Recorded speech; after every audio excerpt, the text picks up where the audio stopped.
Welcome to part 4 of the 6-part workshop on resilience from Carers in Hertfordshire.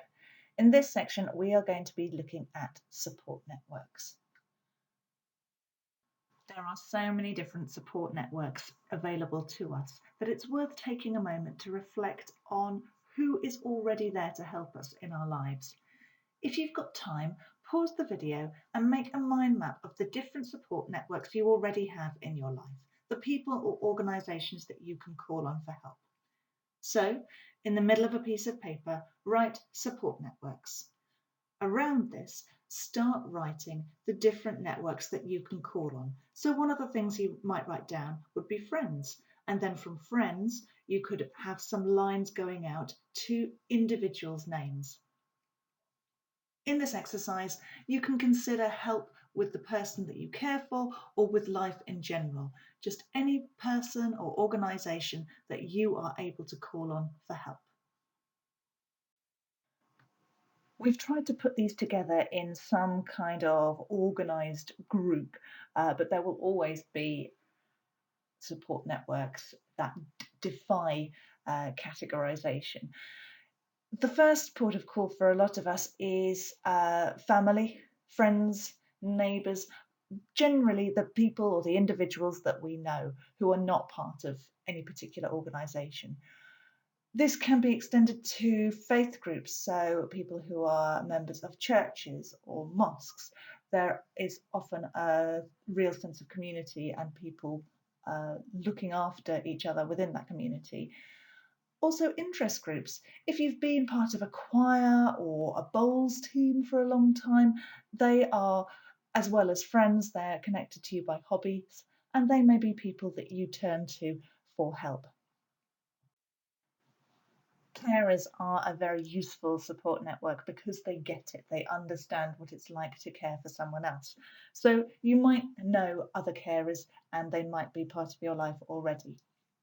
There are carer specific services like Age UK or Families in Focus who are able to put you in touch with people in a similar caring role as yours. Carers in Hertfordshire is obviously an organisation for you. We have several members of staff, several volunteers who are carers, and our carer support advisors are there if you just need to speak to someone on 01992 586969.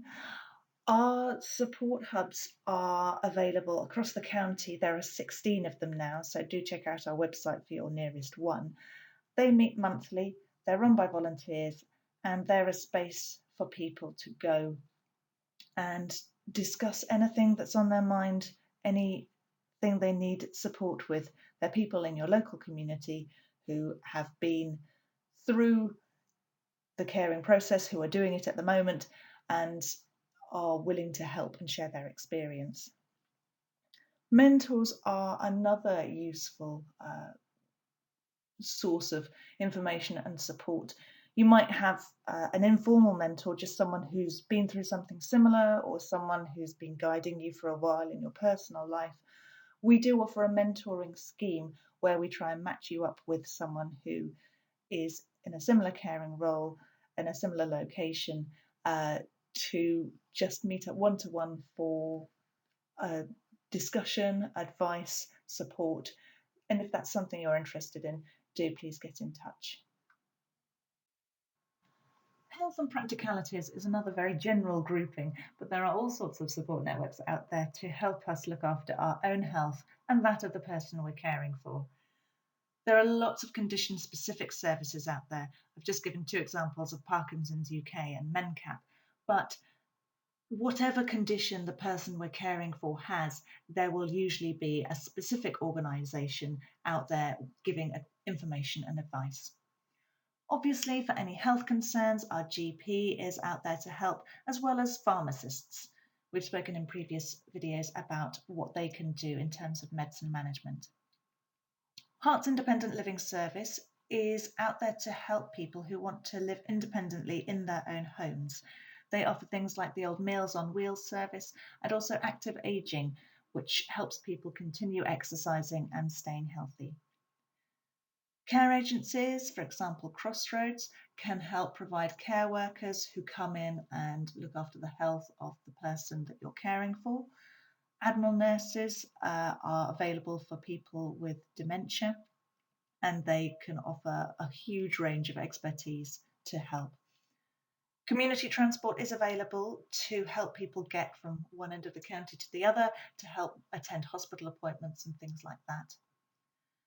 Hospices are available for anyone with a life-limiting condition and the person who is caring for them. So both you and the person you care for could get all sorts of help from your local hospice. If you're not sure if you're eligible, simply give them a call. Herts County Council are a first port of call for many services, such as requesting occupational therapy assessments, carers assessments, things like that. I've also just put down at the bottom Department for Work and Pensions. If you have any questions, if you need any benefits or any pensions advice, they are the first port of call. Lots of services out there. If you do need any support on getting in touch with any of them, you can obviously look them up on the website. But if you call Carers in Hertfordshire, we'd be happy to signpost you and help you contact the right organisation. Other is a very general category, but sometimes we don't really know what we're looking for support for. Hearts Help is a great first place to contact if you feel like you need some kind of support, but you're not really sure what you're looking for. Social media groups can be very helpful. They kind of spring up in local communities or around a particular condition that someone might have, but do your research. If you are feeling unsafe or unhappy, if the information that people are disseminating seems a bit suspect, then do just treat what they say with caution. Anyone can put anything on the internet, and that can be wonderful when it's supportive and very damaging when not. So just make sure that you feel safe and happy with the groups that you're in. New Leaf College do a lot of different courses based around wellbeing, as well as some on caring, and it's all free. So do look into what they have to offer if you need a bit of help with yourself. Local councillors, so anyone who is your kind of public representative on your local town or district council. If you need services that are just not available or you feel you're not getting access to them, they're a good place to start. They are there to represent our interests after all. Similarly with the MP, if you want to take it a bit further, if you feel that you haven't been treated fairly, contact your MP, make a fuss. Sometimes, unfortunately, it's necessary.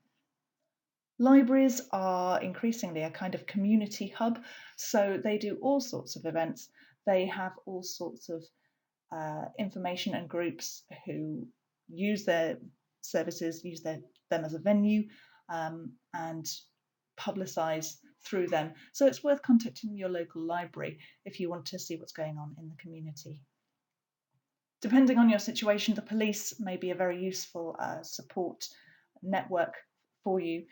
999 for emergencies, 101 if it's not an emergency.